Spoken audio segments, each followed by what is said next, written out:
Hello. I think. Hold on. There we go. I forgot one step. Of course I did. Hello, good afternoon. Yes, I know what time it is, allegedly. Hi Lily, hi Angel. I think that's everybody that's popped into chat thus far. Hi everybody else. Figaro just left me because he's rude and evil. Hello, Cephalopod Spy.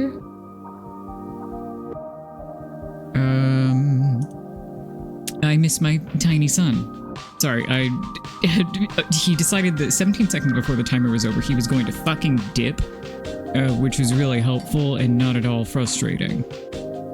Fucker. How are we all?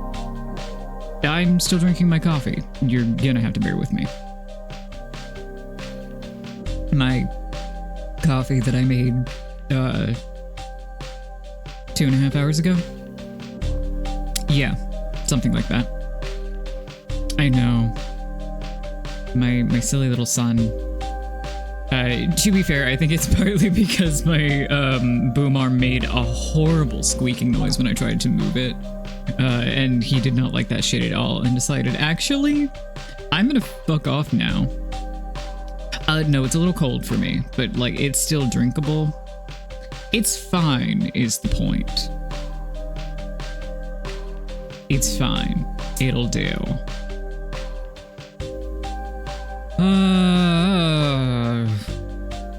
I attempted to prepare the starting life updates, and then I failed. I got distracted, playing Rusty's Retirement for a few minutes, and I'm kind of tempted to just pop that back on. But I'm going to be really brave and responsible and not do that. We should all commend me for my extreme acts of bravery and self-discipline. Angel, how's Dark Souls going? While we wait for people to filter in a little bit.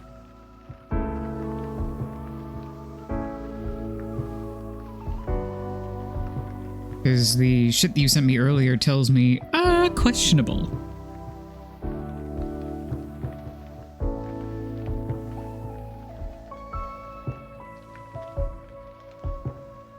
Wow, I'm so proud of you.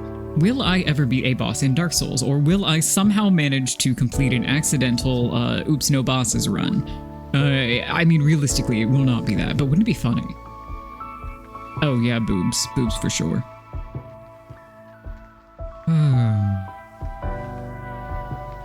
On one hand, I'm like, I should have set the timer longer. On the other hand, I'm like, no, the timer was good. It's just that my inability to think of shit to say is shooting us in the foot here a little bit. Let's see. Oh god, why is my GPU usage so high? What's going on? Who is causing this? Well, hold on. Bring up my task manager. What the fuck is going on here? What have you decided is a problem?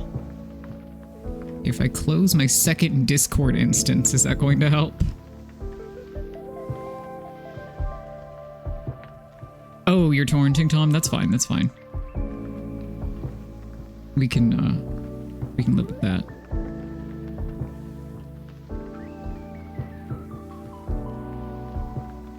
Are my... no, my alerts are not broken, so either it didn't pop up yet, or I just didn't hear it. Jesse, thanks for the resub. Thanks to the 4 months. Also, hi.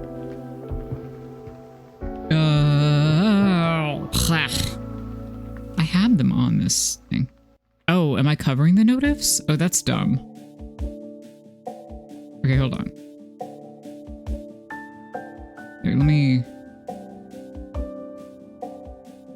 rearrange my shit a little bit. Okay. Nobody let me forget to fix that on the game screen if that's the problem. It is pretty funny. Oh, it's also partly that I turned the alert box sound down a little bit. Okay, there. We'll fix that. That should be good to go. Yippee woohoo. subscriptions? No, only me. It's always me. That's the point, right? I can't even pretend to be that self-absorbed. Yeah, okay, my GPU has decided that... Wait, fucking whatever, who cares? It's functional, nothing's going off the rails. It doesn't matter. Let me go ahead and refresh my task box again really fast. It's not super full, which is probably a good thing, frankly. Alrighty. So, aside from hypothetically waiting on V, because I know that they had a question in there as, one, they told me, and two, they didn't have to tell me, it reeks of them. Do we want to get this show on the road in a couple of minutes? Do we have any points of order to go over? Oh, I was playing with Mix It Up earlier. I didn't get everything set up for this stream because I was like, well, this is going to take me sitting down and actually dealing with shit and figuring out all of the specific language that it uses in its coding. But I'm having a fun time flipping through it. So ideally this upcoming week, I'll have that set up at some point, which also means that Jesse and Mids will get their pipe crashes one way or another. Do I know how I'm going to implement that yet? No, but I'm sure there's a way. We'll figure it out. I'm sure I can set some kind of restriction to them specifically to go pew pew pew and rain horrible sounds upon us all. That'll be good, or whatever. Let's see. Oh. Well, can you tell her that I love her, please? Because that's important. Angel, is the princess there? Just on the topic of pets? Thank you.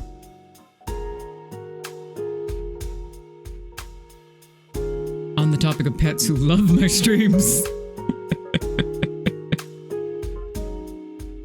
I won't get over that, by the way. The fact that she just does not like listening to every other streamer but will tolerate me. Ah, yes, as she should be with her oxygen. That makes more sense than listening to my dumbass ramble on.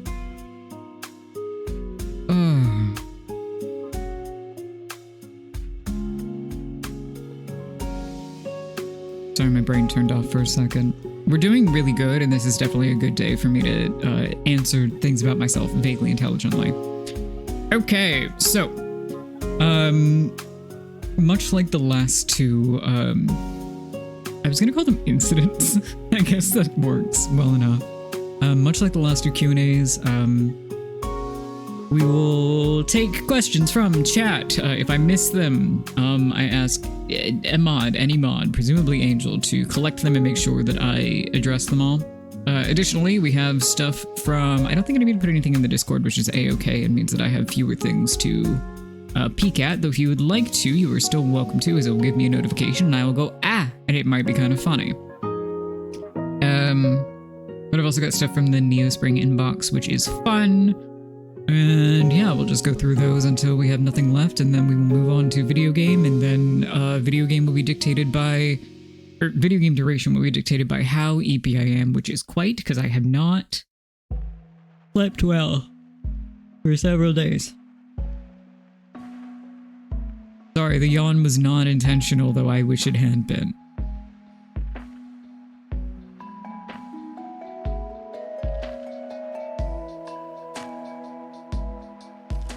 Sound good? Everything makes sense? Are you ready to rock and roll or whatever? Rather specifically, Angel, are you ready to rock and roll?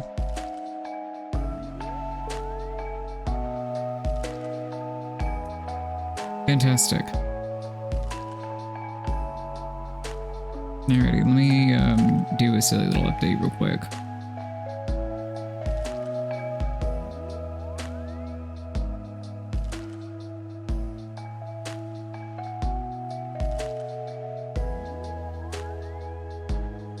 My fucking stuff. Oh god, hey. I'm sure everybody on the planet other than me knew this, but the Microsoft eye emoji is very frightening. That shit is alarming as fuck. Let's get soupy. Ooh, what food? Sorry, no, my last thing before we actually get started. What food are you making? I want to know. And then we can talk about me.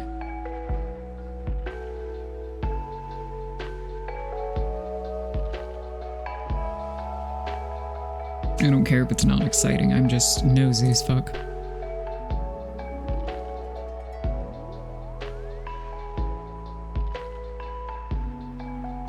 Mac and cheese. Delicious, wonderful, excellent work. Okay, chat, if you have questions, put them in chat or Discord as stated, or the...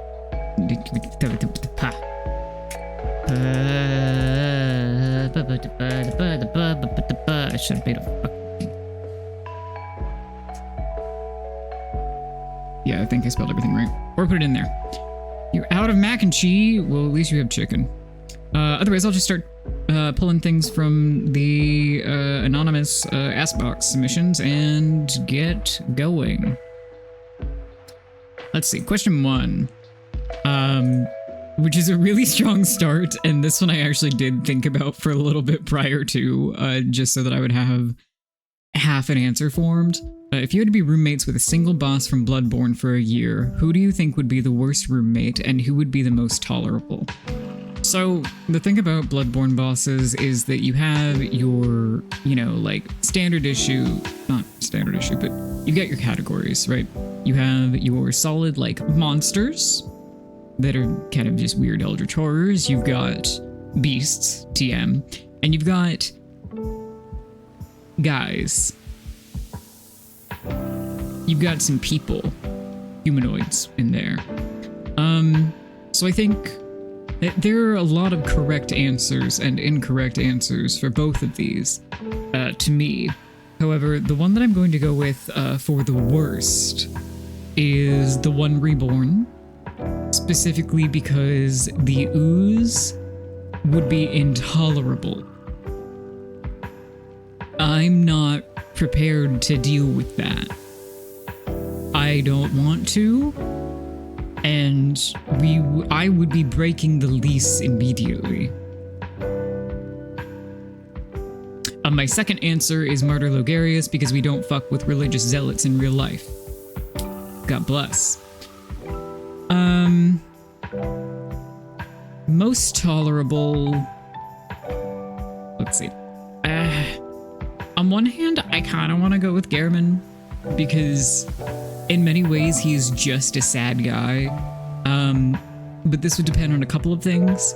One would be how much he actually does cry in his sleep and how audible it is. And another would most certainly be if he is actively working on weapons in any capacity, how fucking loud that is. I didn't really have a second option for most tolerable. I'm going to be honest with you.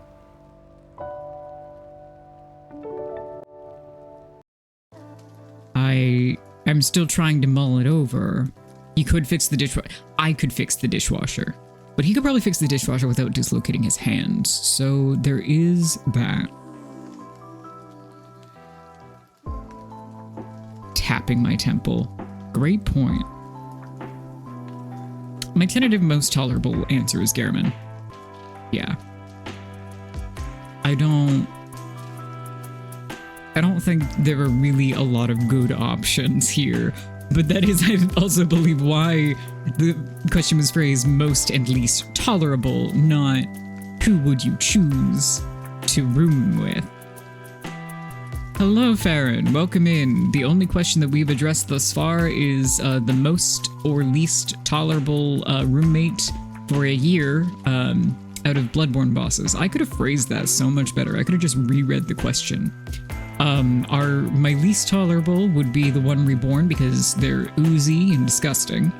My most tolerable would probably be Gehrman because the pool of tolerable options is incredibly small. Let's see. Question 2. Oh god, Tom, do you know the last time I watched anime? Because I don't. Actually, well, no.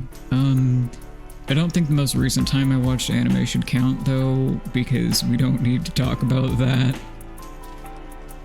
It is a very harsh gauntlet. Let's see. Okay, favorite anime with a couple of picks each for comedy slice of life, shonen / fight focused, and non-battle drama, keikaku type anime.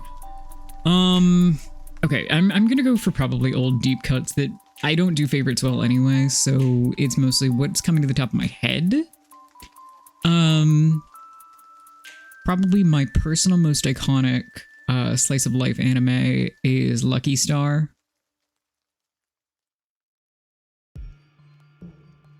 Yeah, and Azumanga Daioh. You can tell what era I grew up in very easily. I have no defense. Sometimes I get the Lucky Star opening stuck in my head and I go insane.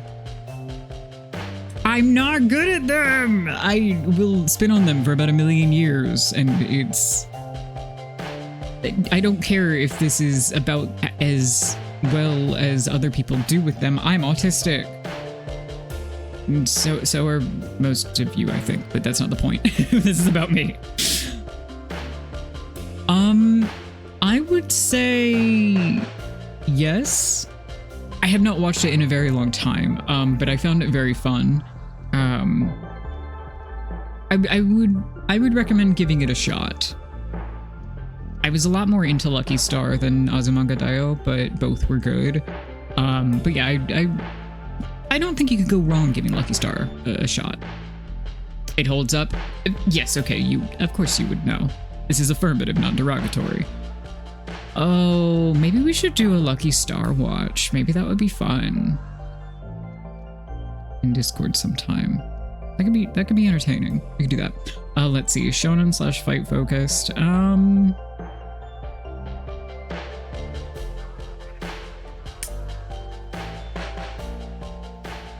See, do we want good recommendations or do we want trash?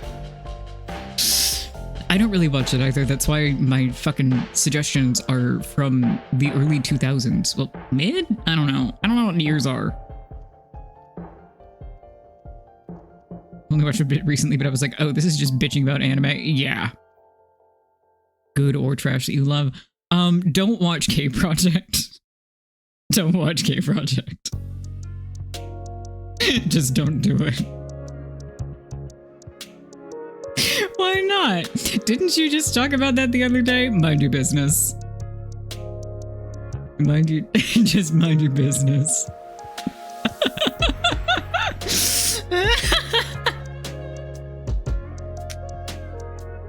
Oh man. Angel, you would get some mileage out of it, and I mean that derogatorily, but you have to understand that I say it derogatorily, having been the one to just bring it up. So I'm I'm punching laterally. Let's see. Soul Eater is a banger and a classic.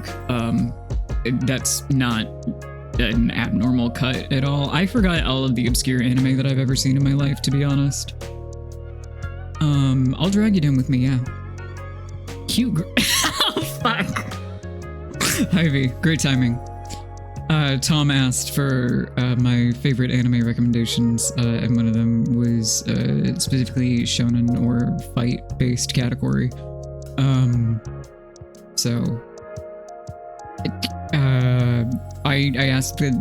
I asked Chad if they wanted good recommendations or trash recommendations, so I split down the middle and said, don't watch this trash. V, stop telling people to watch K-Project. I'll tell everybody in Discord what V dubbed K-Project in my DMs later. Because it's true, but it's bad. Yeah, I forget many things.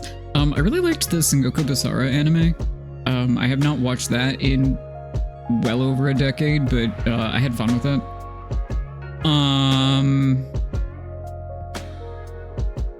I don't know, watch Skate the Infinity. This is my final message. Goodbye.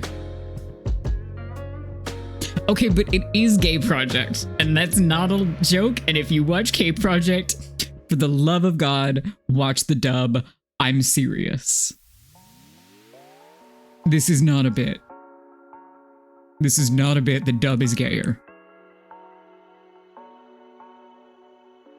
I wish I were joking. Why'd they do that scene like that though? Anyway, I think I'm out of anime that I actually remember that I've ever watched in my entire life. Watch Inuyasha. Watch just late 90s, early 2000 anime, and don't ask me questions about anything that came out after that. What about Gay Project and Skate? Mind your business.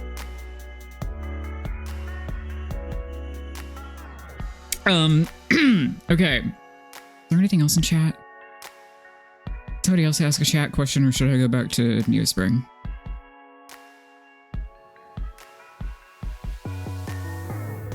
Oh no, I did not mention Higurashi. You're so right, because I didn't consider it any of those categories.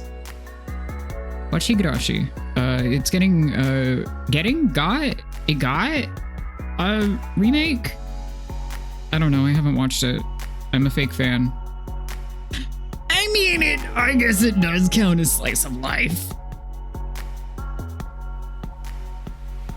Why is Angel crying? Oh, never finishing Inuyasha. Well, okay, so they are slicing that life. They're doing a lot of slicing and dicing of a lot of things. There was one time, while I prepare for next question, it's a continuation? Oh, that's fucked up. Was it good? Sorry, so V and I were trying to sell Angel on watching or continuing Inuyasha at one point, and both of us went, yeah, his human form is really hot, and Angel went, I don't give a fuck about that though. I'm happy for you guys, but I don't care, I'm a furry. And we should have expected this to happen, but the way that it happened was unbelievably funny to me at the time, and evidently still is.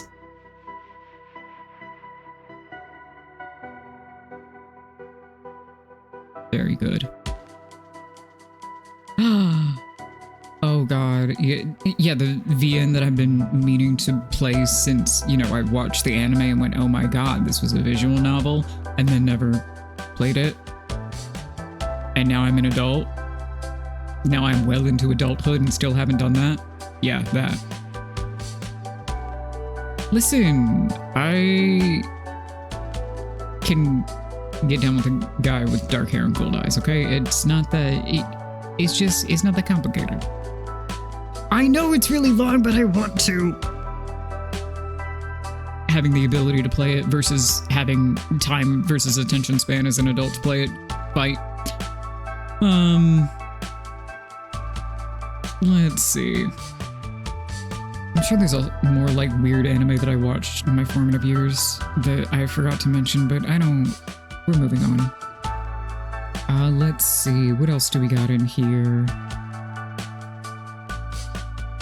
We gotta turn into a group activity. Yeah! That's true. Do you think that playing Higurashi on stream is against Twitch TOS? I don't know.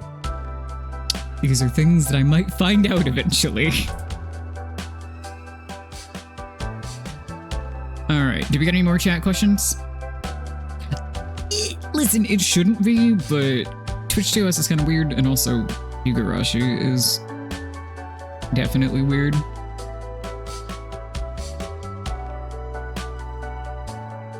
Big time. Hence why I liked it and why it did things to me in my formative years. You know how it goes. Yandere-san I actually don't think is allowed anymore, though. Like, I'm 99% certain it is on the banned list.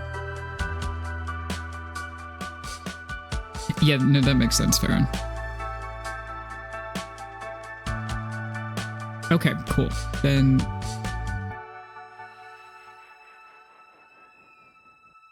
yeah, I don't know. They'll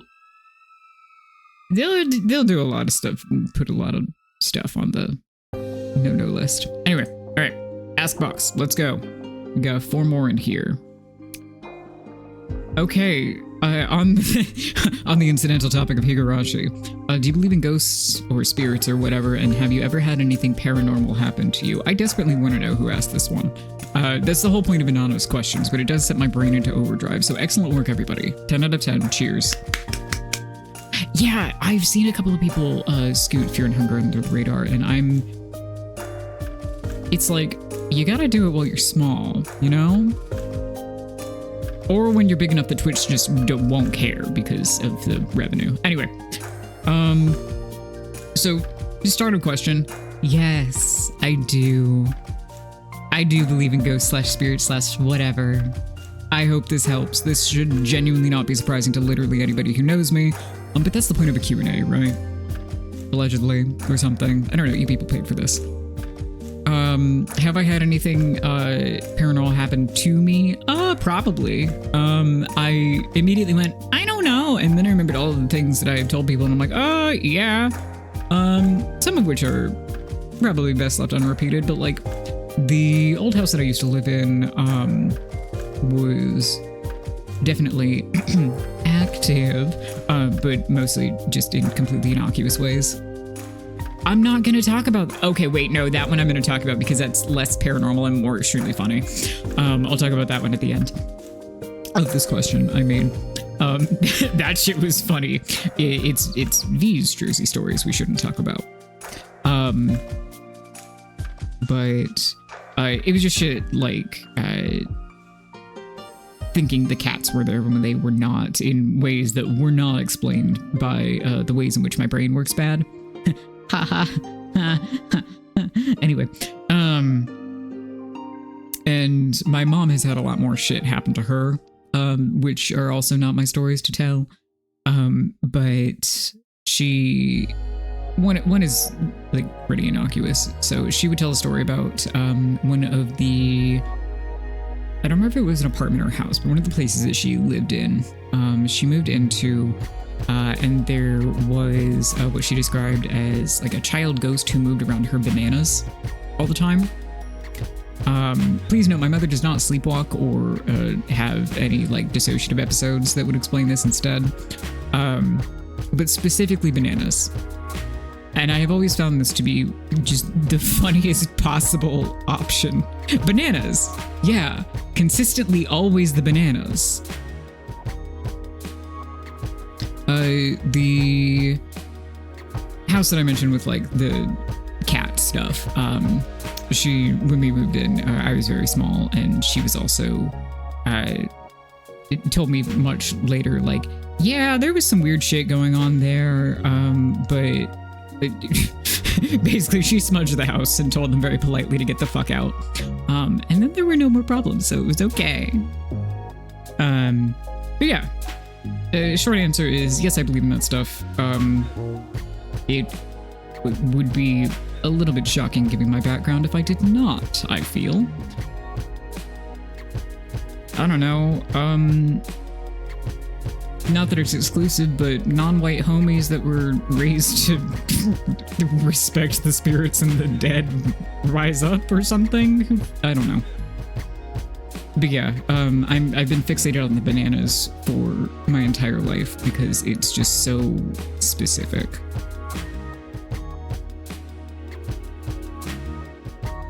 I mean, I guess the ghost just really wanted to make her work for her potassium levels, you know?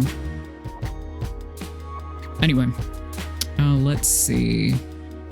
Oh, yes, I said I was going to talk about the, probably joking, but still a little bit weird Jersey Devil story. It is not actually related to the Jersey Devil, but it is what we have dubbed it because it's entertaining. So in 2017, V and I were at a mall that was the closest mall, not very close, but closest mall to their hometown. Yes, the Catholicism would put a little bit of a pin in that. But we were at a mall nearby their hometown, and I had a bag with me. And at some point, for the record, I did not put this bag down anywhere. I can confirm this. Prami did not put it down anywhere. We were at the mall for a long time, and we were leaving, and we got back in the car. I realized I did not have my fucking bag with me. We go back in, we look literally everywhere, retrace every single step. There is no bag, and we go, okay, well, fuck me, because my car keys are in there, so I need to leave your house. This was a whole debacle. It eventually got solved, not in that I found my bag, but that I got a spare key. It's fine. Shit was weird. My 3DS was also in there, as well as some cash, I think, and like some other crap. It's fine. I monitored my cards. Nothing ever came up. It was fine. A year later, I get a phone call from New Jersey, and I receive a voicemail telling me that we left the note with mall security, and we get a voicemail telling us that mall security has found my bag. Again, a year later. And I go, what the fuck? So V, who's still in the area, goes to obtain this bag. And it is retrieved. There is no 3DS in it, so my copy of Pokemon Moon is gone forever, but that's okay. Not because I didn't enjoy it, but just I probably wasn't going to get any further than I already did. I finished the main story. It's whatever. And I think the cash was gone, but really that's like it. Everything else was entirely intact. Everything else, I cannot stress enough, again, including the car key that was in there that had been lost, was entirely in there. So really, like, very smart. There was no trail of it at all. So good work. 10 out of 10. I didn't have to cancel my credit cards. It all worked out. But it was found, and I cannot stress this enough, and I understand that this has no real bearing on where I would have left it had I taken it off my shoulder, but bear with me here. It was found by the child's play area that we had staunchly avoided because there were children and they were loud. So that, again, has no bearing on where it went missing in the first place. It was just like the cherry on top detail for me. A year later! So anyway, we say that the Jersey Devil stole my bag and my copy of Pokemon Moon. Just a full year. Full year. Yeah, sending V to get it was incredible. Yeah, like, they put it back? That doesn't make sense. That does not make any goddamn sense. Like, what are you talking about? Just so many details in here do not line up, and I have so many questions still, and I will never receive answers, and that's probably one of the, like, least impactful, weirdest things that's ever happened to me. We're just kind of like, hey, this happened. It wasn't really a big deal. It just kind of, why? How? What? I don't understand. Anyway, that's on that. That is what makes a good paranormal story. There are pretty much no stakes here. It's just kind of spoopy. Like, what the fuck are we even talking about right now? Okay. Let me drink water like a smart person.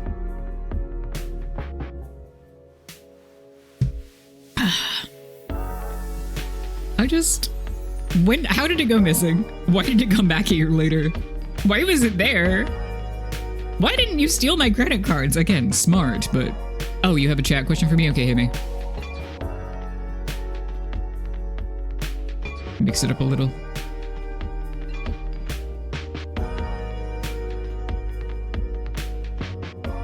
What's an inedible object that you think would be so good to chew on? Well, again, I'm autistic, so... if it is chewable, non-toxic, and won't be, like, detrimentally damaged, I probably, in some point in my life, put it in my mouth. That's sad. Oh, what does... let's see, I'm looking around the room to find some kind of interesting answer.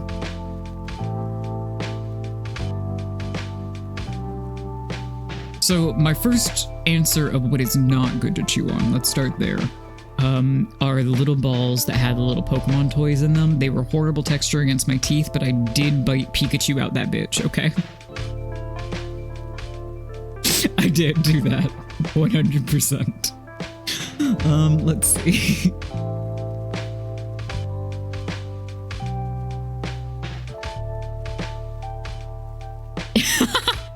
Thank you, Chad. I knew everybody would approve. It's just, I love when seeing that post go around whenever it goes around again. Just the solidarity in the comments of everybody who ever did that. I chewed on Squirtle. I think there was an Eevee one that I had specifically. I think I had a Pikachu and an Eevee, but I don't remember entirely. I feel like it was not just those two, but I don't recall.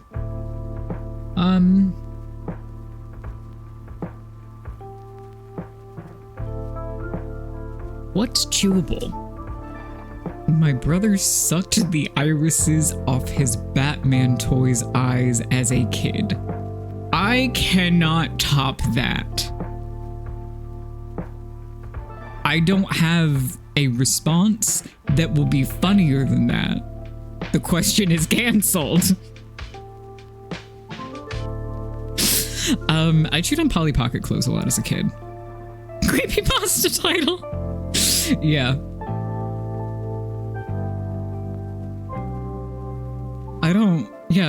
I chewed on Polly Pocket clothes. I feel like those are kind of an ideal chewy rubber texture in many cases. I guess this is my wisdom.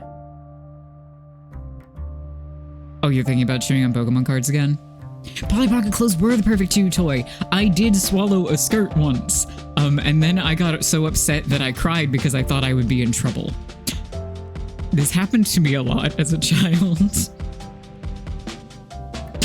I would do something silly that again had absolutely no impact. I would get so worked up that I was going to get in trouble that I would start crying, and then I would not be able to explain because I thought I would be in trouble. Amazing work. I do not think Pokemon cards are chewable, though. I will put that out there. Still you. Yeah, that's true. Again, I don't think that this is a unique experience. This is just the case. I'm gonna tag the autism again. For realsies, based on everybody that's chiming in, same. God. We are all so well adjusted. We were all so well adjusted. Good lord. Surely not. Yeah, no, I have news to break to you. Okay. We don't have RSD in this chat. We do not have ADHD. I can't even finish that sentence. Yes, we do. God. Okay, just, yeah. Okay. Anything else from chat at the moment? Any inspiration, or shall I switch back to the Ask box?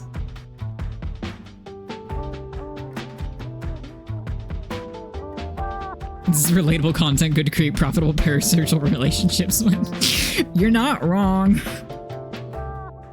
Favorite bug. Okay. This is hard. I like bugs. Bitch, you already asked me to tell everybody about my OCs. Give me a break.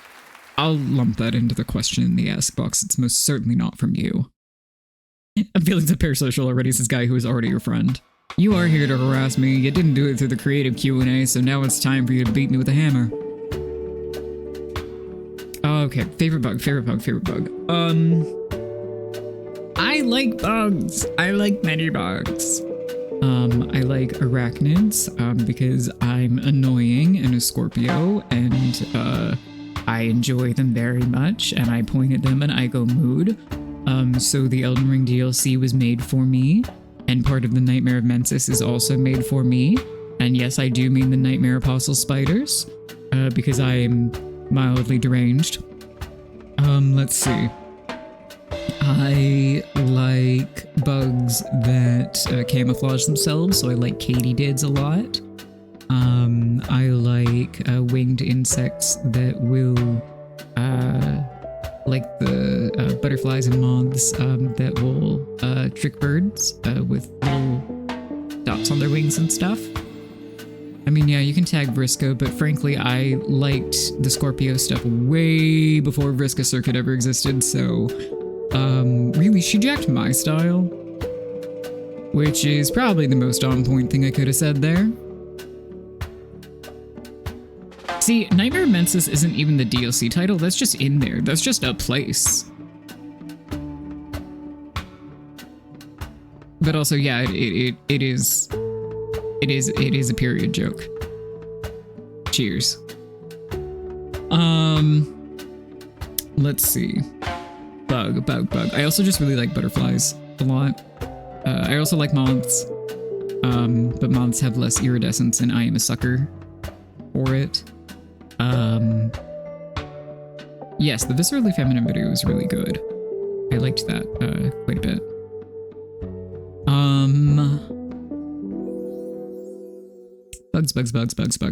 Bugs.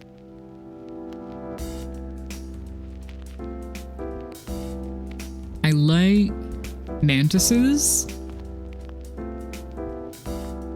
They're violent and weird.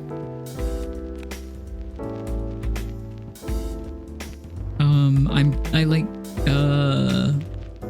cicadas because when I was a kid in school, that was one of the 17-year broods that came out of the ground during one particular year, and all of my friends and I would make cicada circuses out of their shells, the shed husks, and they were all named Bob.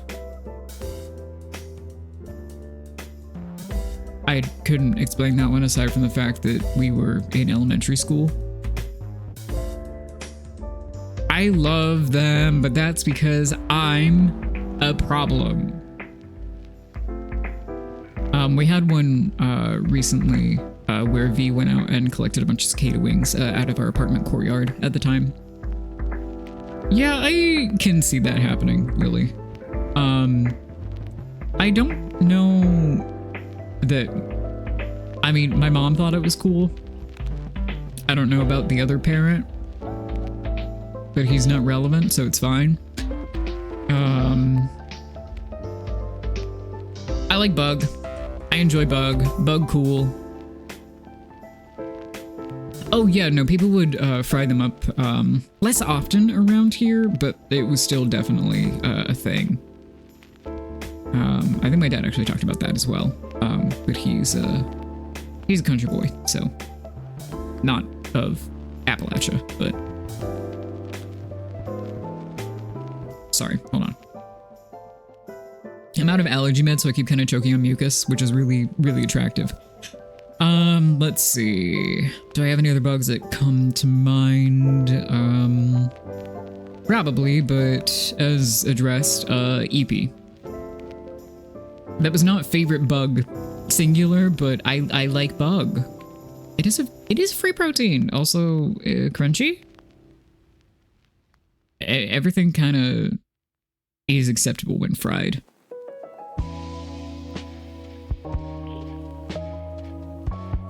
Let's see. Okay. All right, I have V's bullying question, obviously.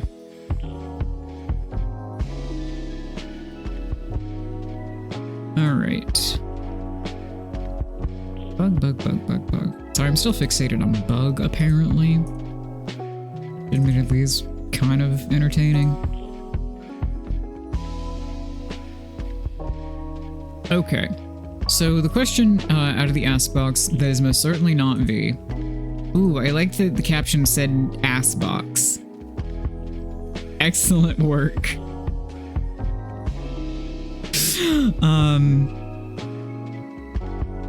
Let's just go over here. What is your favorite part about writing mean old men? And you might see why I went, I wonder who this is. Please talk about characters who suck. Tell us about some of your OCs. And if I've ever seen a fucking goading question in my life, it's that. My favorite part about writing mean old men, as kind of lampshaded by the rest of the question, is that they suck. They suck and are annoying. And then part of the rest of the equation is finding who is willing to fucking put up with them. And why. And how those things mesh. Who is going to deal with the most annoying, unfortunate person you know? And why the fuck are they willing to do that? And I think that's beautiful. Tell us about characters who suck. Is also my favorite part about writing certain men. Do you think so? Guy who's been on a and I say this affirmatively, guy who's been on a fucking tirade the past few days. Characters who suck is pretty much my entire repertoire of characters, except for like a couple of them, but they still suck in their own ways because that's how people work. It's a sliding scale of suckage, if you will. Guy who makes OCs who enjoy the most god-awful mean old men. Also true. You are being haunted, but isn't that kind of the point of the thing that you're writing? V's gonna kill me if I keep talking about other people's shit, huh? That's alright.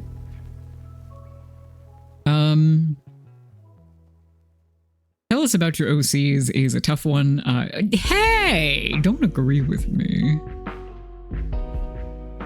I do like hearing about your torment, for many reasons. One of which being that I am your friend, and it's fun to see other people's creative exploits. Talking about your torment? Oh, man. So I am fucking plagued by visions. Hold on. I'm not plagued by enough visions to do anything about them because I'm really, really tired. And as I've said many times before, my current work focus is on a lot of other people's stuff, because that's what is currently, I can't even say it's currently profitable. It nets me money and I am extremely grateful for that. Do not misunderstand me. However, as I said in the little like writing ask meme the other day, sometimes I want to be the main character for a couple of hours instead of just having a credit on somebody else's work. Because I like helping other people and I like bolstering other people's work. And we're kind of getting into things that I touched on in the creative Q&A, you know, several moons ago, or well, 1.5-ish. But it's difficult to juggle that because of the amount of intensive work that like editing or formatting or sensitivity reading or what have you requires. It's twofold. In that takes my energy, but also it's difficult to then focus on my own stuff because it takes a different kind of brain power. There is like, I'm trying to figure out the second word that I want to use here, bear with me. But there's kind of a reactive energy versus I guess proactive is fine. It doesn't actually convey entirely what I mean here. But reactive things are like, okay, well, this is already here and I can mush it around in my hands and make it better, which is kind of what editing is to me. I can iterate upon something that is already present. And even if that kind of does half the same thing, like I'll take a paragraph and go, okay, I'm going to remix this whole thing. You can take or leave whatever you want from it because it's your work, not mine. But I'm basically going to chop up these parts and blend it into a new soup and present you the soup. That still requires a good amount of creative energy that is proactive in terms of creation rather than reiteration. I'm on a tangent. Don't fucking worry about it, okay? Again, you paid for this. But it's different when it's like, okay, the words have to come from your fucking brain now. And it's like, oh god, the fatigue and brain fog and no. That part of my brain often will not kickstart. And you might think, well, does the iterative work then, you know, prompt the act of creation? No, it doesn't. In 99% of cases, no the fuck it doesn't, which is really annoying. Yeah, and again, I do not think that any of these are necessarily unique reactions to things or unique responses to them. But I also feel that putting them into words might help other people to an extent. Anyway, all this to say, tell me about your OCs. Oh god. Yeah, it's like creating the line work versus, okay, the lines are there to do a coloring book. This is also part of why I'm really good at coloring, and not so good at sketching more lines. I say this, but then I also remember how to do anatomy, so your mileage may vary. Right. Tell me about your OCs. Doing this concisely was kind of the point that I was getting to, is difficult because I don't have anything particularly concise at the moment. That said, if I must, I will discuss the boys TM. Because again, people paid for this, and that's what you're getting out of it. The boys. So, I've been stewing on some crap for quite some time, either since 2018 or 2019. I don't remember. I forgot how time works. All of that good shit. But yeah. And you might say, hey, doesn't that line up with the initial production schedule of Beyond Bringers? And I say, yes, perhaps you might see why I have not done anything with it. This is not blaming Beyond Bringers or V, for the record. This is just, I put my energy somewhere else, and then I didn't do anything with my own shit, and I went, oh, fuck. That's just how it shook out. Everybody screaming in the chat is... Guys, I'm really good at doing a performance. I'm not good at my stuff. Girl, help. Yeah, started is a strong word, I would say. Anyway, ooh, I've unlocked something. I understand something now. Chat, is this a safe space? Can I talk about something in the indie sphere really fast?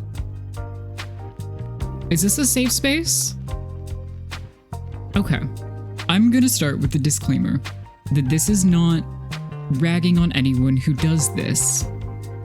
This is not a call out. This is just a sudden observation that might apply to certain people that my brain just put together because it tried to fall into the same pattern that I typically attempt to avoid. I understand why people do trope maps now, because it's scary to talk about things in your own words. It's scary to try to get people to pay attention to things when it's not. And like, I knew this on a different level, right? I knew this on an intellectual level, but not on a personal anxiety level. And now I'm like, oh God, I have to throw up and die. But it's easy to go, who likes this? Who likes that? And not, here are the actual original ideas that I've created with my mouth words and my brain words. Please pay attention to them. Yeah, okay, so the interesting tells me that this is at the very least not the well, yeah, duh, dummy moment. But it would be very easy for me to lead into this with like, who likes weird face shit? Who likes fucked up woods? Who likes, you know, mommy issues as a driving force on accident? But that's not the same thing as telling you about the story. These are hooks to draw you in, but that is a little bit, in this case, shallow. Yeah, it's like, who likes men? I'm not gonna say everybody likes men, but you get my point. Yeah, no, it's different iterations and different facets of like various aspects of creation and marketing and trying to sell your shit, or trying to get people to look at your shit. Ads in a minute and a half. I'm gonna snooze those for a minute while I fucking yat. Because clearly I have so many important things to say here. Yeah, no, it's... Oh, buddy, you say meme, I think of so many pitches that I've seen in like the past month that drove me up a wall because I'm like, I'm 100% certain there is something in here that is genuinely really compelling. Your X meets X or X meets Y comp is not doing it for me. That I'm sure it's doing it for somebody else because it has become so prevalent. That's not, this isn't for me. Also, I'm going to say something really controversial yet brave, and you're all going to bear with me because you said this was a safe space, okay? Okay. If everybody keeps comparing their stuff to Arcane, I'm going to blow up. I'm going to cause I'm going to cause a Nibelheim incident, okay? Anyway. Oh yeah. Oh, so many times, my guy. Yeah, exactly. You got it. You got it, Angel. Yeah, it also requires people being incredibly fast while the thing is still relevant. I'm happy for you, Lily. Like, this is not oh, I'm so happy. I'm genuinely glad for you. Anyway, so the OCs, we're gonna be really brave, okay? We're gonna be so brave. Relevant, but not too relevant, but not too irrelevant. Thinking about my bam bam. Anyway. There's magic and they live in a society, getting some arcade vibes. OCs. Hi, Dove. Oh god, we're gonna be so brave. I'm gonna hit ads in a minute here. Well, 4 minutes. Okay, let's see. How can I speedrun this? I have to be really brave and so smart, and I should have prepared the sheets for this, and I didn't. I would pull up Scrivener and try to give you an overview, except I don't have a Scrivener license on Windows. Fuck. Okay. So, let's start with Quinn because we were talking about him the other day very briefly, and I think that literally everybody going, yeah, I don't know how to make a comparison to this guy. Farron said it best, genuinely. It was just, he's Quinn, IDK, and I want that on a sticker. Just, it's really good. I don't have a way to top that.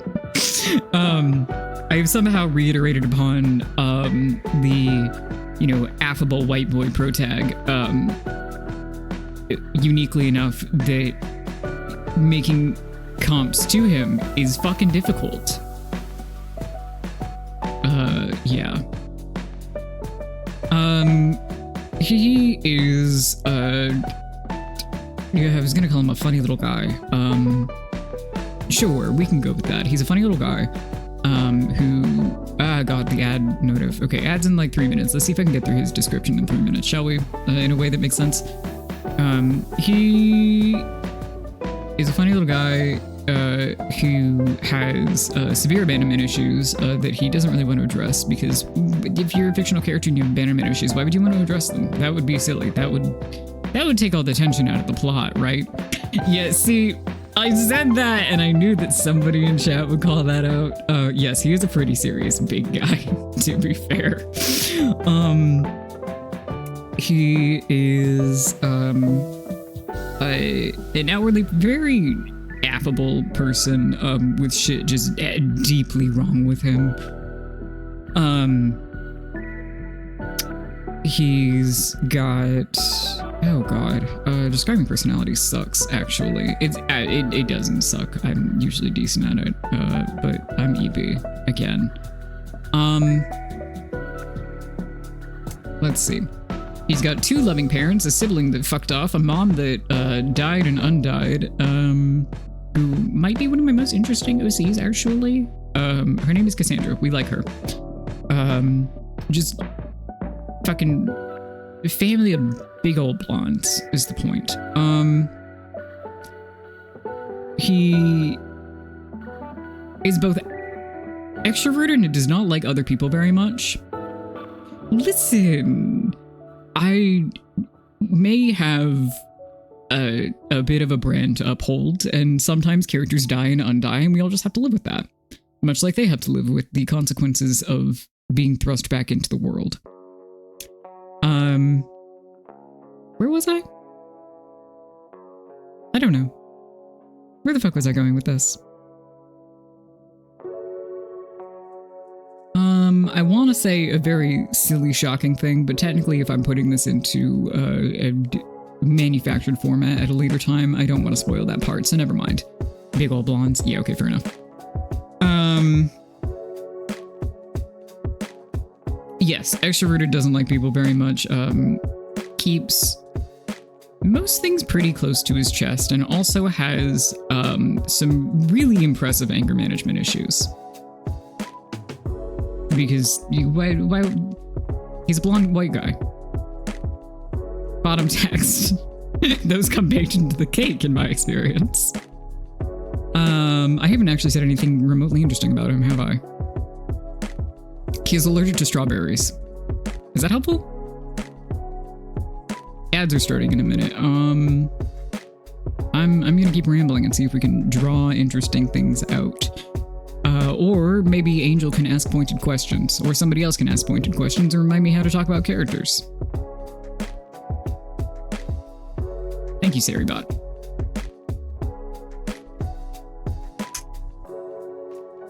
Excellent. Excellent good bot work. Is that not interesting? Is that interesting? I don't know. Oh, his taste? Do you mean it's bad? Sorry, do I have a character with good taste? That's the better question, probably. The answer is no. What are his gap moe traits that he does have that you are familiar with? Yeah, okay.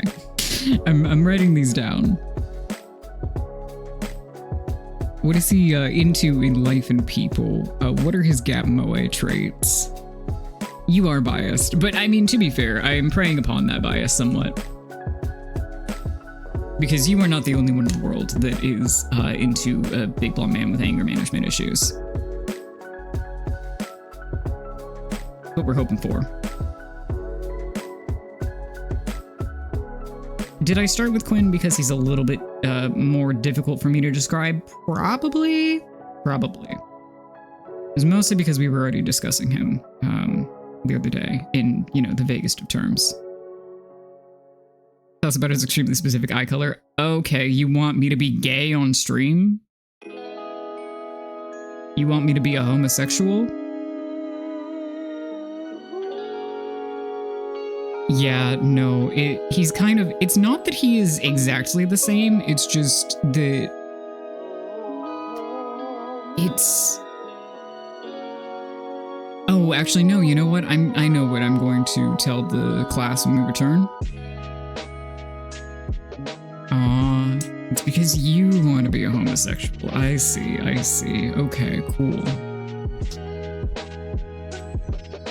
Alright, let me,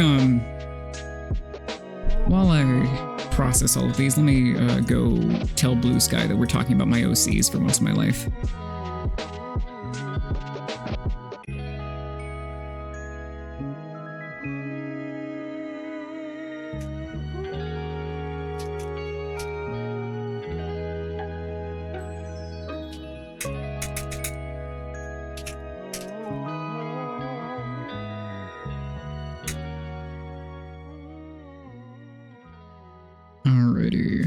I'll send that when the ads are over so that nobody comes in and wonders. Oh yeah, no, I had the collage somewhere. I have it saved. Don't you worry, one tiny little bit. It is in my files forever.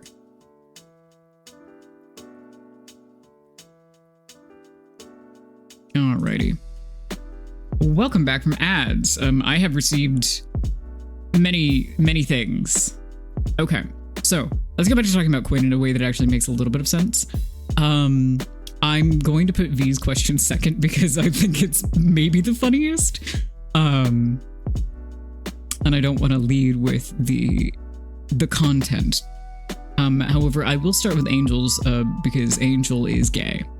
Anyway, I made him the most washed out motherfucker on the planet on purpose, and gave him so when I was designing him, I was between and Chatters over here earlier will recall me pointing out the side color already. I was between gold eyes and teal. I ended up going with teal, which was good for reasons that I shan't state. But I know. I'm sorry to break this to you, but you are gay, Angel. You are gay. Anyway, I will often relate them to various shades of like clear, not necessarily clear, I guess, but shades of like the sea or the ocean. And we're talking like the depths of like blue-green rather than choppy kind of brownish or dark waters. But I like, and this won't surprise anyone, I feel, especially if you look at my damn model, I like striking eyes. It's fun for me. So having that be really the only like standout thing about him visually, in terms of the color palette, it brings me joy. I like it. His eyes are up there, despite the titties. I hope the reference to the titties helps. I mean, yeah, that's fair enough. I got... My model's eyes are really not that far off from my actual eyes. They're just a little more saturated, and they got slit pupils. I got the green, I got the little bit of brown in the middle, I got the really dark limbo ring. They're cute. I'm cute. Sometimes. Angel wheezing from the floor because of titties. Okay, I said I would put V's question, which was, tell us about Quinn's attractions. He is more curious than he will actually let on to. The difference between him and several of my other characters is that often, but not always, because otherwise he would not make for an interesting protag, allegedly. I'm still debating that, but I think I know what I'm doing in terms of structure, and I have putting my face in my hands actively.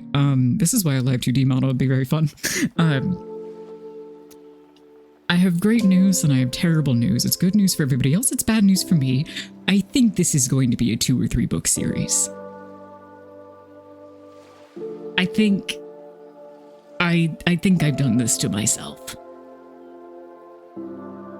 I hope that's good for everybody else. Because Jesus Christ. Anyway, so something is a little bit off. It's kind of the order in his brain. Yeah, I know, okay, I know. It is very much ripped to me, but I did this and I'm fully aware of, Hi babe, we're talking about Quinn. I'm fully aware that this is a deranged way to go about this, and that's why I went, and yes, I do have a question about this in the ask box. That's why I went, Will, I could do a serial and release things in chunks first and get the dopamine, and then Pepe Sylvia.jpg that shit, so now I'm fucking suffering. Anyway, it's the sense of order in his brain that kind of makes him want to seek out those things that are a little out of line. It's not that he needs to necessarily put them into a spot. It's just I saw a post last night that I actually think explains this fairly well. And this is part of what is just kind of natural in my brain as well. But I saw a post that was comparing like a sprig of an evergreen tree and all of its little needles.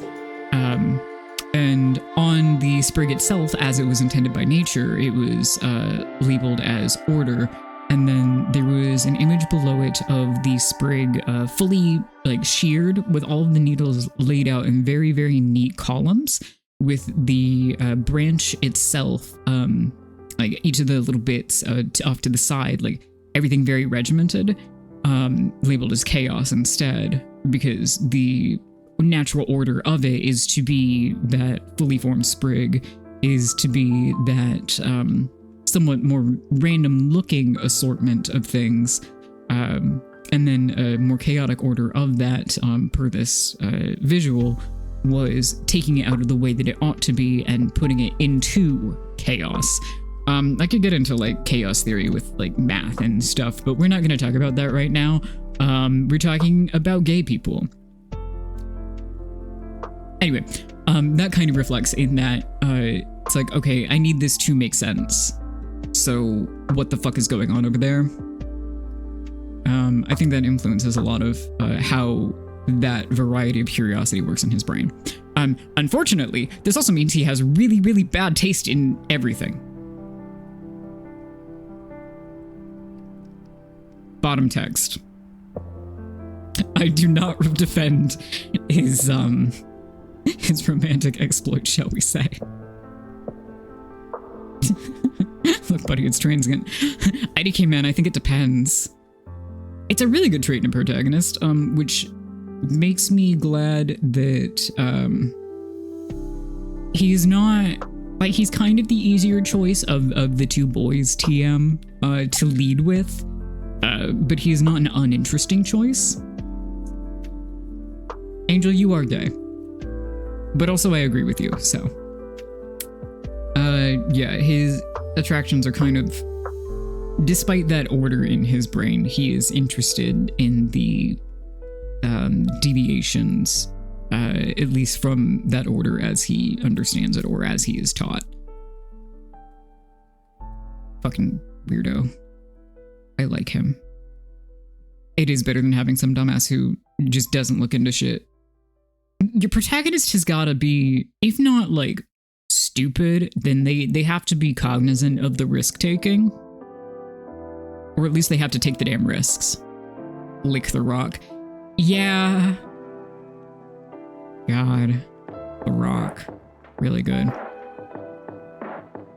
So yeah, fortunately, he's got that little bit going on there.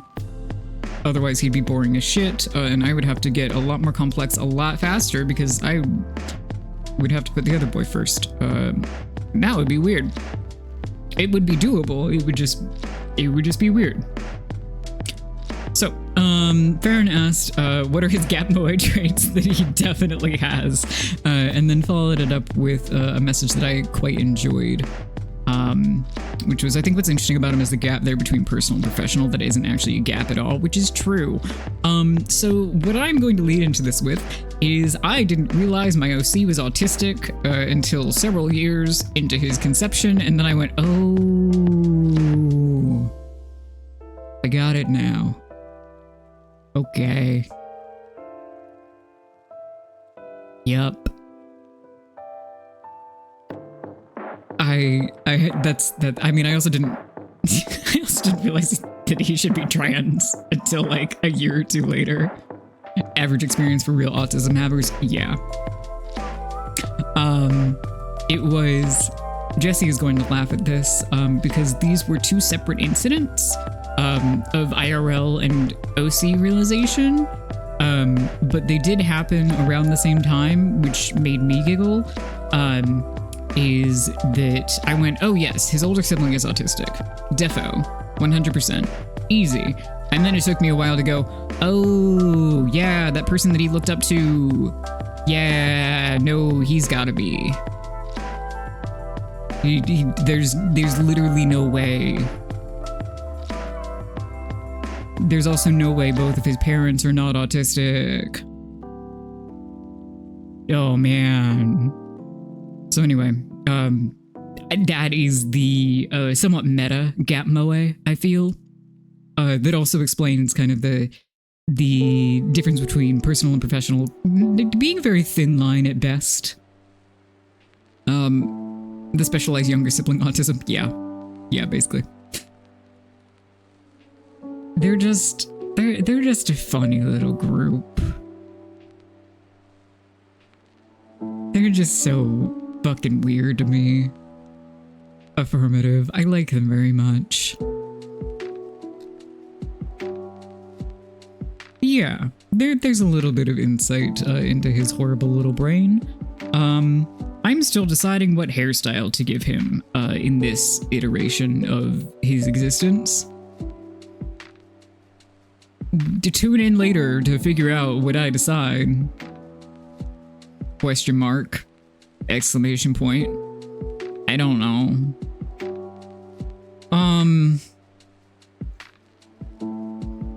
Yeah. Okay.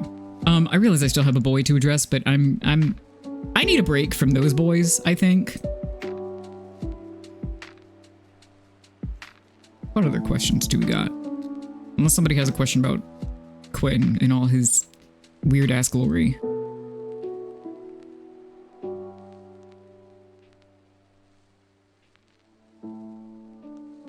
Are we going to get to playing a video game today? I don't know. Depends how long I keep fucking yapping. Oh, okay, great. Thank you for the note, Angel. Okay, let's skip to the most recent question in the Ask box so I can take a really quick break from talking about OCs. Which is, do you dream vividly? And the answer is exclusively and detrimentally. We paid for you to yap. That is true. You did pay for this. People paid for this. I have to keep reminding myself. The amount of advertisement I did for this was not because I am full of myself. It is because people paid for this and I want them to get their money's worth. Because it was a very high goal. And holy shit. You've not entirely missed OC stuff, Orange. We will be coming back to it. You only missed the one. But I will be putting this up somewhere. And also he'll be in a book eventually. So, also welcome in. Okay. Yeah, no, all of my dreams have always been extremely vivid, often lucid, and, often bad. I don't think I've ever had a dream that has not been, like, hyper-realistic. There have been a couple that have been, like, notably grayscale or sepia-toned, and even in the dream, when that happens, I'm like, hey, what the fuck? We just have to hold the streamer upside down and shake more OC stuff out. Oh, God. I mean, you're not wrong, but Jesus Christ. Okay, well, apparently I'm getting held upside down by my ankles that don't currently exist on this model and shaken for my lunch money. Yeah, I had grayscale, like, once. It was a dream where I was in safari gear getting chased by dinosaurs. This was a very, like, distinct one that occurred to me many years ago that I am trying to remember if it was recurring or if it just recurred, like, picked up several times on the same night and that's why I remember it, or if it's just the fact that I have a freakish memory. I think it was, like, grayscale and sepia. Dreams are weird. But yeah. I also had a recurrent nightmare when I was a kid, that I was in, like, so we owned, like, an F-150, I think, or some other very large, I'm pretty sure, Ford truck, before downgrading because we moved and then the area we were in was no longer, you know, it didn't really work for us. Do we really need it? Sometimes. But anyway, I was, like, on kind of a ranch, in that truck, in the driver's seat. I was like 4 or 5, by the way. This probably ranged from like ages 3 to 6, maybe. I don't know. Something like that. But there was a singing T-Rex that wanted to eat me.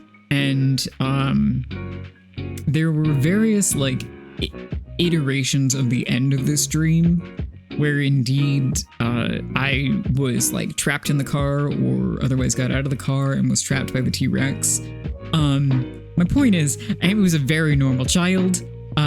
Usually my dreams are in first person. Yeah, it was weird. It was strange. Overall, as dreams go, it was not really that strange, I guess, but the fact that it was just so specific was striking to me and still is, obviously, as I now remember it well over 20 years later. Yeah, my dreams are typically in first person. I want to say, like, are occasionally in third person, but I don't, it's few and far between. Yeah, it's like, I am the main character in the movie and you were seeing everything through my eyes, but also I'm 99% of the time fully aware that it is a dream and can sometimes influence it. That is faded over time. Not entirely, but like significantly. But I also kind of wonder if it's like I have given up on attempting in many cases. That is interesting. It's certainly not like I feel specifically connected to myself in real life or anything, but, you know, a brain process thing weird. Yeah, switching perspectives during a dream, if I end up in third person, it is very often a switch. But I would say more often than not, it is, by a significant margin, it is first person. Let's see, what other weird shit can I share? I'm also, like, pretty much always the main person in the dream, but I am not always me, but I don't think that's unusual either. Just as a data point for the vividness and the first-personness. I am often me in some sense, but I think that presents differently if we're experiencing it like first versus third. Dreams are wacky, brains are strange. I would also like to blame many of the reasons that I get no goddamn rest on the fact that my dreams are impossibly vivid, and I would like them to stop doing that. Just a little bit would be pretty cool. It'd be lovely. I also very often have like nightmares. I'm like, okay, I'm gonna wake up now, and I wake up into another nightmare, and I'm like, you motherfucker. There's a very distressing one recently, but like, I know that at one point I had one where this happened multiple times. This was many, many years ago, but I'm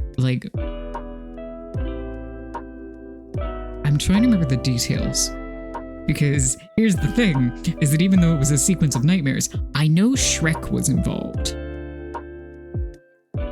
Shrek was not part of like the nightmare. I just don't remember why that was relevant. I think that's the end of my dream story time. Why was Shrek involved? Why was Shrek relevant? Was he there? Was I like watching it in the dream? I don't know. Weird. Yeah. Okay, I think I know how I'm gonna finish this out here. We've got one more Ask Box question. My inner ogre speaking to me. Yeah. Betrayed by the big man. See, I don't think that he was part of, like, the scary part. Shrek as a franchise was just there in some capacity. I don't know. Do I have any other chat questions at the moment before I return to the Ask Box?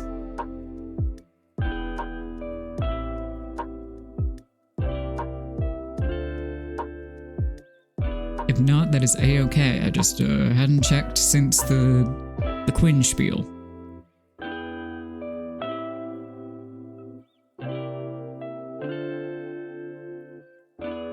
No. :3. Okay. If you think of any, just toss them in there. But until then, we're going to talk shop a little bit. As this one is, could we have a tiny tease about the open bracket redacted plain cereal close bracket that you've mentioned a few times, eyes emoji? And really, the inclusion of the brackets and the eyes emoji was very cute. Thank you to whomever sent that. Actually, I think that would be whoever, grammatically. Anyway, that's not important. No one but me is going to give a shit. Yes, you can have a tiny tease. So, as I have mentioned, or had mentioned at some point, I was trying to figure out like a setting for this and how fantastical I was getting with it versus just kind of leaning into the dread. And I'm feeling mildly to moderately compelled by vampires in a more modern setting. I'm currently debating phones versus no phones. That's kind of the line that I'm at. But what I think is actually kind of funny about this is like, so I have the character dynamics and the everything else pretty much laid out. It's just, okay, where do I put them? It's not that different no matter what. It's just where in time and space do I put them? You're taking a long walk to calm down? Because you know kind of what's going on in there, or for another reason? But yeah, it's funny because I think that the OCs I was just discussing are aided somewhat by a modern setting, not because they can't get on in like a more historical one or pseudo-historical fantasy kind of deal, but because I have certain like visuals and aesthetics in my head about it. Because you're gay? Yeah, true. Yeah, it can be tough. It can be a tough call because it is just like, you can't really change it after you do the thing. You can rewrite like something with those characters in another setting, and that is a-okay and not off limits at all. That's what I'm trying to say. But for this particular thing, like but I think that these characters that I'm considering putting in a more modern setting because it will fuck things up for them are aided by a more historical setting. I think I said this on Blue Sky, but I still think it's very funny. Just, oh, okay, so you're doing the opposite of what you instinctually want to do. There's shit wrong with me. But I don't think it's necessarily a bad thing because it presents its own challenge. It creates an interesting dynamic, both within the setting as well as in a more meta way of considering like, yo, why the fuck am I doing it like that though? Why do you feel compelled to put them in these places that you don't feel they necessarily fit the best TM? And part of it is that the serial idea. One, I considered doing it as like a novel or a novella first, and I think that like I could probably make it a novel or whatever, but I was looking at novella because it is smaller, it is more concise, it is more focused, but then I realized that with the number of characters that are kind of rotating in there, it would make sense to make them an ensemble cast within a serial release, and I think that that can be really compelling. And this was also why I was discussing nonlinear storytelling, or mentioned that I was thinking about nonlinear storytelling, because I think that presenting it in a certain order ups the suspense if you do it correctly. Shocker, I know. Doing things right makes the intended effect happen. Follow for more writing tips.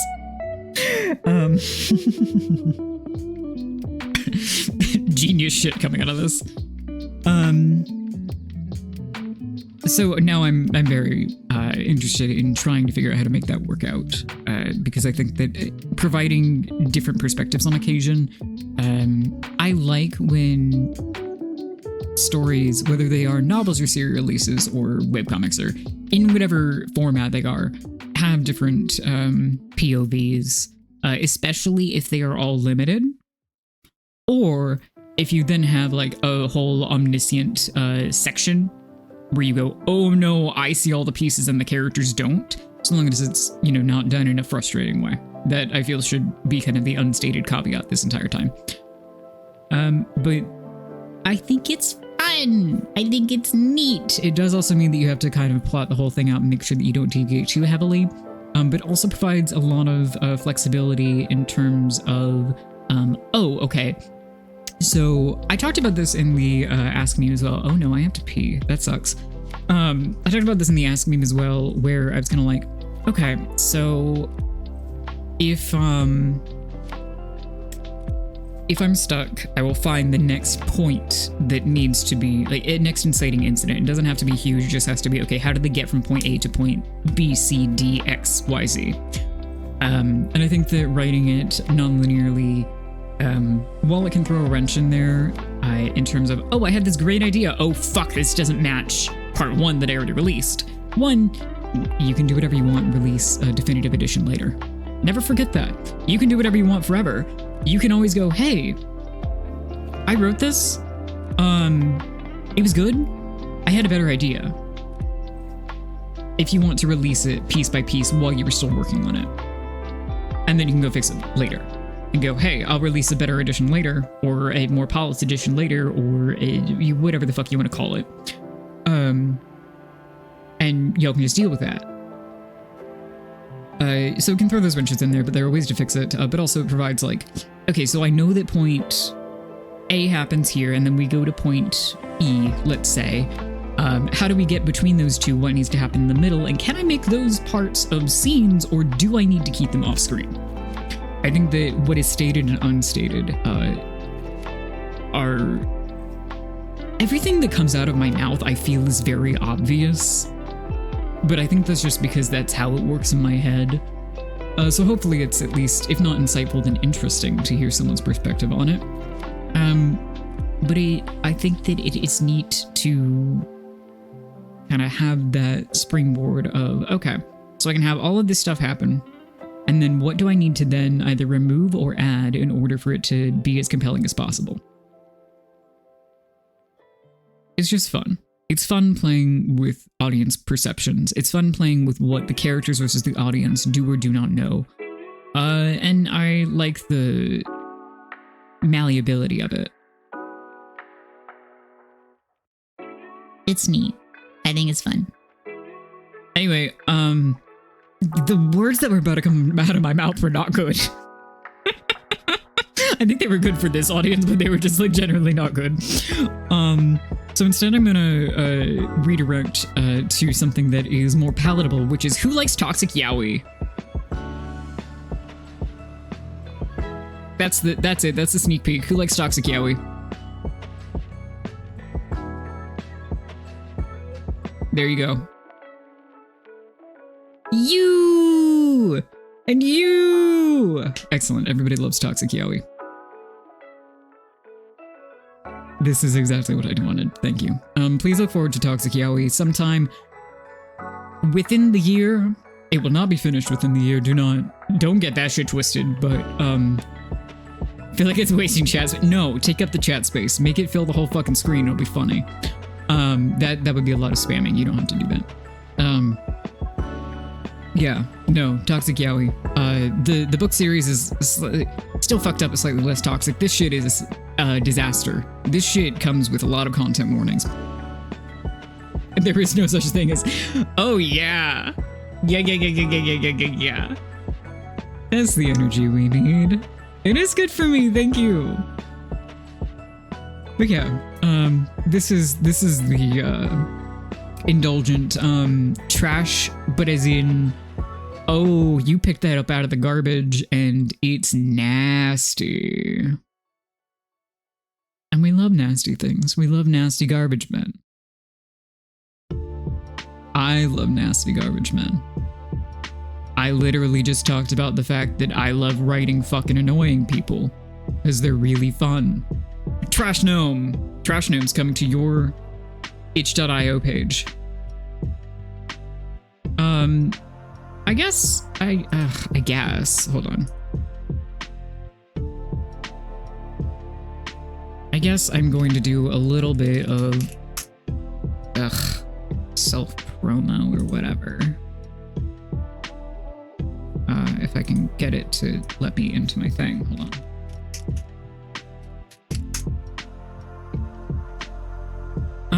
I will be putting that up on itch whenever the fuck it comes out, so if you want to go follow me on itch to get note if someone releases, go for it, my guy. You don't have to do that. It will be all over my other social medias or whatever, but if you so feel like it, it's not like following count matters. Just straight up, this is if you don't want to miss it and you want to get an email whenever I put shit on itch, go do. Okay, thanks. Yeah, so that's it for that, I think. I have to pee so bad, but I think Jesse's in the bathroom. So we're not gonna do that. Instead, I guess we'll return. I like how I went, okay, so here, we're gonna talk shop, we're gonna talk, the actual construction of things. There is another one, but that's not the point. That's not the point. Anyway, I was like, we're gonna talk shop, we're gonna talk construction, we're gonna talk like thoughts, and I'm gonna promise all of you Toxic Yaoi, and I'm not gonna tell you anything about the rest of this shit. Okay, so I will actually give you a little bit more of a peek because people paid for this again. I think I am leaning vampires. I think I am leaning more modern. I am really debating the advent of phones. but I also have like a very distinct image of two of the main characters being like in their late teens in the early 2000s. So I think we're gonna go full on modern if we do that. This this is where the ice cream and the gummy bears came from, everybody. That shit's incredibly funny to me. That does not make up an entire part and is not really releasable. It's like 1700 words maybe. But it's something. Listen, it's not even that we need to find ways around cell phones. I think they are fun as a plot device. You blow up the batteries. Okay, well, sure. We could blow up the batteries if you so wanted. Let's see. There are polycules. There are weird love, lust, polygons. Yeah. Calling more than like one or two things love anything in this bland thing is dubious. It's severely dubious. Yikes.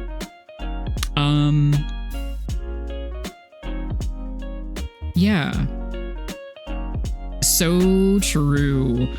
See, I was already like thinking about it before you had put that together, like very, very loosely. And I like that we are falling down these stairs together, Lily.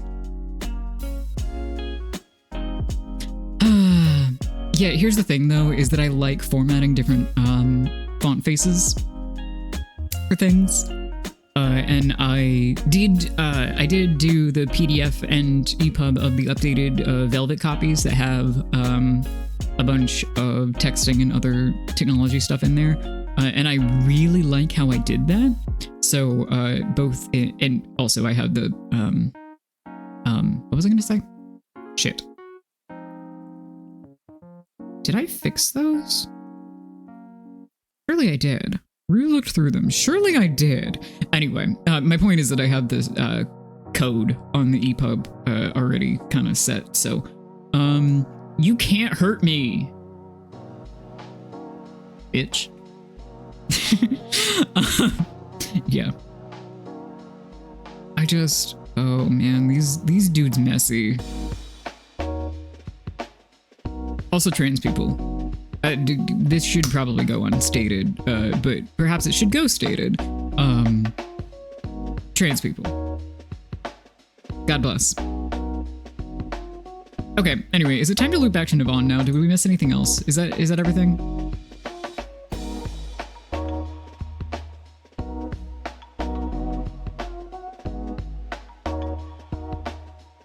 Is that what we're doing? Is that the plan? Angel, my beautiful boy, is that the last note?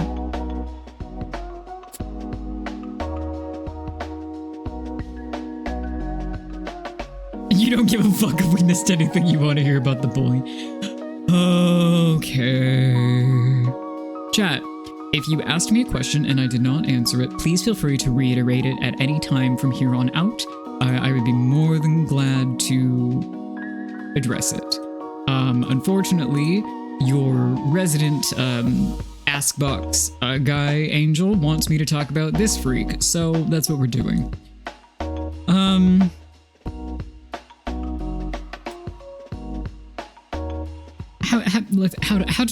How do I begin?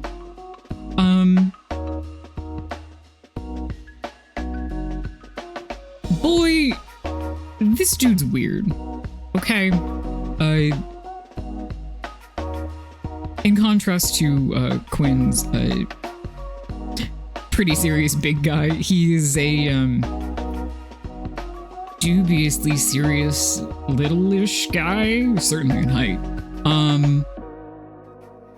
We got the fun striking eyes thing going on again. We're getting the surface details out of the way, okay?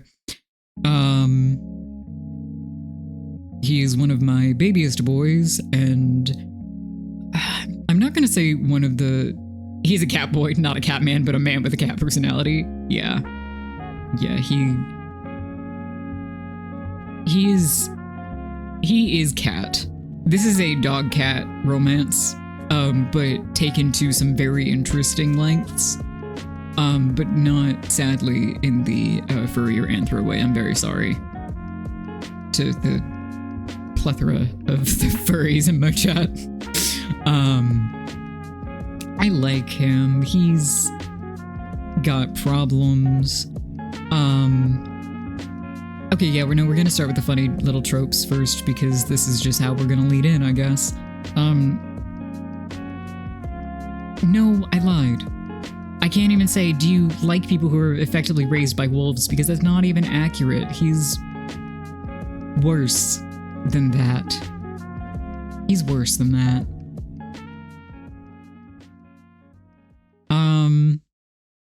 I have to put this in context of book things. And I have to put this in context of not giving away too much. Which is easier to do with Quinn, as it happens. Let's see. Yeah, he is,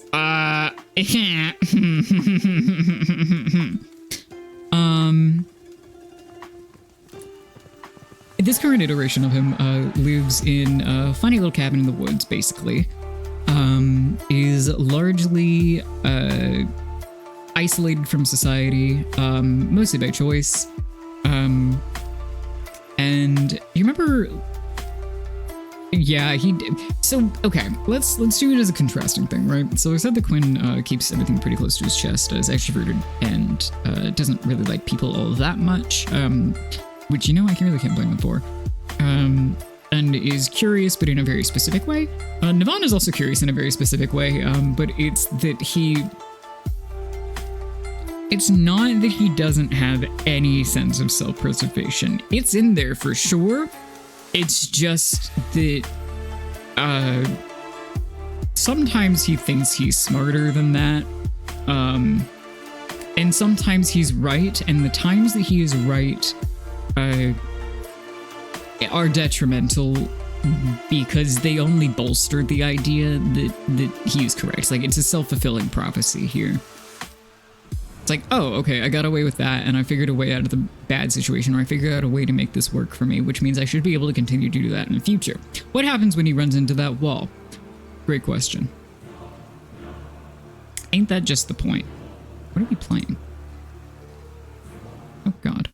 Good thing that this is, we're switching to a different playlist again because I forgot to loop this one, and it's a good thing that this is not on a VOD track because I don't know if any of that was copyrighted. Oops! I'm a genius, 3 seconds later. Oh no, yeah, just, what? Something goes wrong. What? Yeah, he's a very quick thinker. He will pretty much investigate anything that he thinks he can get away with. And it is, I guess, kind of also to, like, further his understanding of things, because where else does curiosity stem from, right? But it's not to put things, like, into place in his head. It's not to make something make sense within an order. It's just to amass that knowledge. It's just for fun. It's just to know. And then in some cases, it is to go, okay, can I use that for something? How does this impact me? What's the deal here? It's to tuck it in his pocket and then potentially use it later. And it's not, like, nefarious, and it's not specifically self-serving, but it is very, like, survivalistic? Is that a word? Maybe. I don't know, it is for this purpose. A lot of that is about, like, self-sufficiency rather than self-service, and about survival, and I feel like there's another word that I want, but maybe it is just wrapped up in self-sufficiency. Additionally, he's kind of a dick. He's just kind of an asshole. Not always, but he's kind of a dick. And by kind of, I mean when he's a dick, it is usually pretty calculated and bad, and he sucks. Let's see. What if I pull the same questions that we asked about Quinn for him? what are his attractions? And we're just going to go straight for, because I discussed the curiosity thing already, we're going to go straight for person interests. And it's pretty much always someone that's definitely got something fundamentally deeply wrong with them, but won't show it. He's got a radar. It's really good. It pisses people off constantly. He should not go sticking his nose in there, but he's gonna. Consequences be damned, he's gonna. And then... Oh yeah, no, for sure. It definitely does with this curiosity. A lot of things that I will write tie into curiosity or interest in that sense. But another important thing to note is that one thing that very heavily separates Nabon from a lot of my other characters is that he has a very, let's say, skewed sense of fear, in that I won't say that he entirely does not experience it, but the moments that he experiences it will make it feel a little bit like it's out of character, if that makes sense.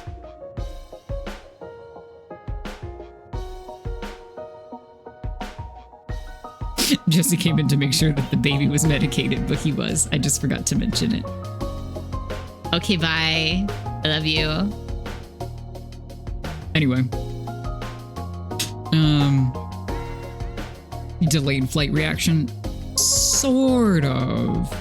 It's more... There are very specific things that he fears. They are very... And it's not like, oh, he has, like, a fear of heights that will come into play or something. There are very specific circumstances that he has been conditioned or taught to be afraid of, but has also been taught that he can avoid them by simply not doing X, Y, or Z. Everything else is just kind of like, well, I can probably get out of this, right? It's probably fine, right? So when he is scared, it is very visceral. It's fine, Jesse. It is completely fine. Don't worry about it. But yeah, I think they make him. Those moments make him seem very small, as opposed to his usual. And this isn't entirely intentional on his part, but it's fairly intentional on mine. His usual, like, somewhat larger than life self, and not in like the. I'm going to say this very broadly, even though I don't particularly like to paint in broad strokes, but not in like the typical way, where it's not like he's trying to have a very big booming personality. He's just kind of, he's not the type of person that really seems real. And I like that. I like playing within those bounds. I like seeing kind of what the limits that can be taken to are, and what makes sense within those bounds.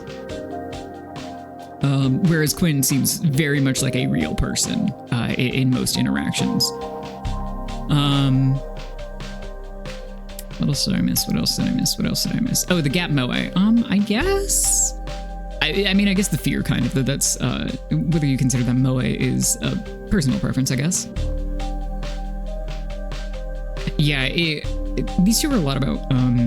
Like, they exist independently of each other very well and very easily, IMHO, but they are a lot, they are based in contrast. They have some overlap, because pretty much anybody does with any given other person, like the mommy issues. Don't worry about it. But I like using that as a device. What were you saying I do, Angel? I got distracted. Oh, the Gap Moe, the fear. Okay, great. Yep, no, got it, caught up. I remembered what I said last. Other Gap Moe moments. He's very uncomfortable with feelings, capital F. And that kind of falls into the same category, not because it is necessarily a fear response in some cases, though in others I would count that. Yeah, I would count that as fear, anxiety, or panic. I will not be elaborating at this time. But he gets really gooey. Not in like the "aw, you thought of me," but in the kind of way. That definitely made sense. Those are words.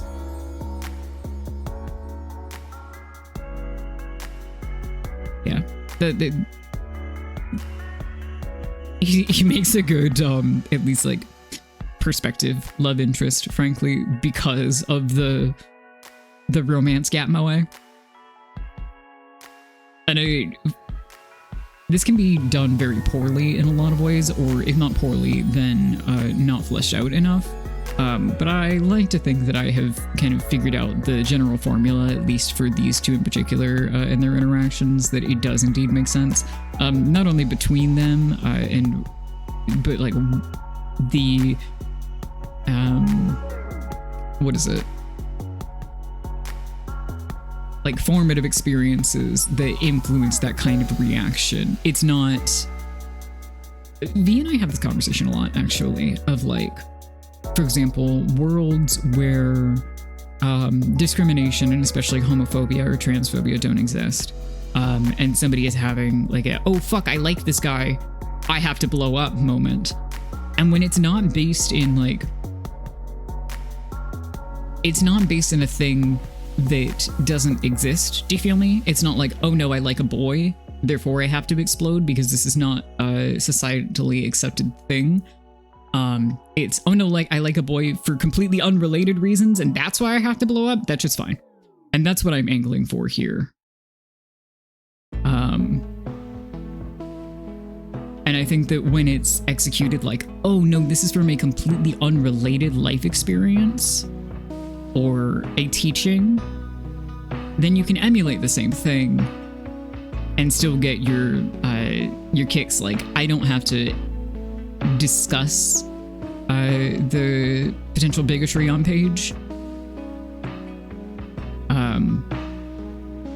It doesn't matter if it's like in the background. For example, we've discussed with like Beyond Bringers, like, no, bigotry exists, but it's just, you can kind of glean that if you're looking for it, but it is not relevant to the current central story. We have a lesbian protag and we have a non-binary gay antagonist, and those two are absolutely looked down upon by society, but that's not really the point. You can absolutely read into that and guess that, oh yeah, no, that probably does put them on the outs with their peers, and that's heavily influences why they are the way they are. You don't have to discuss it on page. Anyway, I'm getting a little bit off topic here, but you get my point. Point being, dude's fucked up. Dude's weird. Yeah, exactly. Societal pressures where it's not about the homophobia, but it's about I can't be that person if I wanted to, or already in the soup. Yeah. And it's fun for me to play with, okay, well, I'm not... Okay, me as a person, I never had the revelation of, oh, I gay. It just kind of happened. And I was like, okay, cool, whatever. I did not have that moment. So I think that carries over partly into my writing character choices and like how people have feelings about other people and how they react to it. It's not about, oh no, I gay. It is some other roadblock in the way. I think that is fun to play with, if there is indeed a roadblock at all. And sometimes everything is going smoothly and then something else pops up, which is what goes on in the serial. Teehee. But yeah, I think Navon is a very fun example of that for me, because again, with the contrast, Quinn has like a pretty good like romantic example with his parents, which good for him, great work. I've made one healthy couple. Amazing job, everybody. We've done it. I'm capable of it. So he's like, okay, yeah, I kind of know what I'm doing here, and I have a general idea, and we're like, I'm at the ages that they are in this. I don't think it'll really be relevant, but like, were they younger, he'd be like, yeah, I mean, I'm kind of awkward about it, but it's fine. That's just how people are. It's not like a, oh god, oh god, oh god. Navon, however, it will have the oh god moment for till the end of time. Side note, not about fucking people though. That's fine. That's different. Weird asexual king. God bless. Yeah, so that's my spiel on him. I have filled the quota for the rest of forever. Did anybody else have anything else that they wanted to ask off the top of their head or get off their chest or needle me about anything that I have already said? Oh yeah, go for it. I was tabbing out to refresh the ask box because the dream one I had received while the stream was going, so I wanted to make sure I didn't miss anything else. But go for it.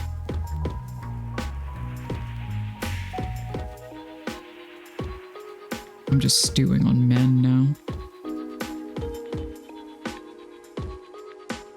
I like them. Oh, Angel. So the funny part is that I don't actually have a good answer for Quinn right now. But I will get back to you on that because whenever I have to do character comparisons, I do actually have to go through things and like make sure that it all checks out because again, autistic. Navon, I have a really funny answer for, and it's basically just, have you ever made up a guy so fucked up? Straight up. Have you ever made just a very odd amalgam of things? Anyway, do you ever think about what would happen if you mashed Achilles and Odysseus together? Because I don't think that Homer would be very happy with me. I'm gonna level with you here. I don't think he would really enjoy what I'm doing with this. I mean, maybe he would. I don't know. Actually, I'll rethink that. Like, there are many other things that I could choose from here. I could go, like, into the actual Pantheon. I could go into minor, much lesser known mythos and whatever. I made such a guy. Yeah. Home is also actually a large part of that whole plot line and both of these characters. So that's pretty spot on. Also, have you ever made a guy so annoying? Have you ever made a guy that is just set up to be so irritating, yet so good at many things, including being irritating?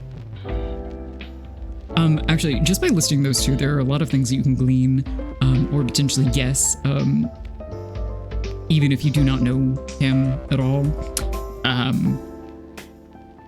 But we won't be talking about that right now, because again, spoiling things. I like him. I think he's neat. I'm gonna throttle him. Also, ads in 3 minutes, at which point I will go pee, and if we do not have... Thank you, Angel. Guys who are good at stuff but are irritating as fuck are just true. They're just true. I think I have maybe one guy who's really good at stuff and is not irritating as fuck. And he's not even a guy. He just doesn't know it.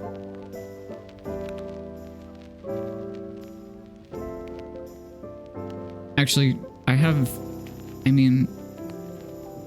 guess generously like 3, but I would say at least one of those is indeed capable of being irritating as fuck without trying too hard. Yeah. They're talented, but their personality... Yeah. And truly, I just hope that I don't fall into that basket, but at least if I do, I'm entertaining, allegedly, based on the fact that I've been talking about stupid shit for 2 hours and people have been listening to it. Thank you all, genuinely, for listening to so much shit. That's wild. I don't even remember how long the creative Q&A went on. I want to say like an hour and a half, maybe. This was, I expected maybe like, okay, we'll do this for like an hour and then we'll get to video games. You're not irritating unless you're determined to be irritating. Aw, I'm a joy to have in class. Thank you. God. Speculation on your part. Oh, so I need to try harder? Got it. Cool. Oh boy. Okay, ads in a minute, and then I will go. Actually, if anybody, I'm gonna go pee now. I'm gonna be so smart and give myself a minute to like grab a snack while ads are running. If anybody has any other questions, please feel free to shoot them to the Ask box. I will send the link one more time. Not because I expect them, but just in case anybody wants to be anonymous.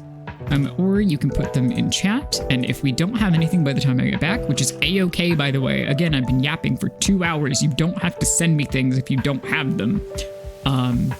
Then we will move on to Crisis Core for a little bit. I don't know how long I'm going to last there. I'm going to be totally honest with you, because I'm pretty EP, but we'll try to get a little bit further.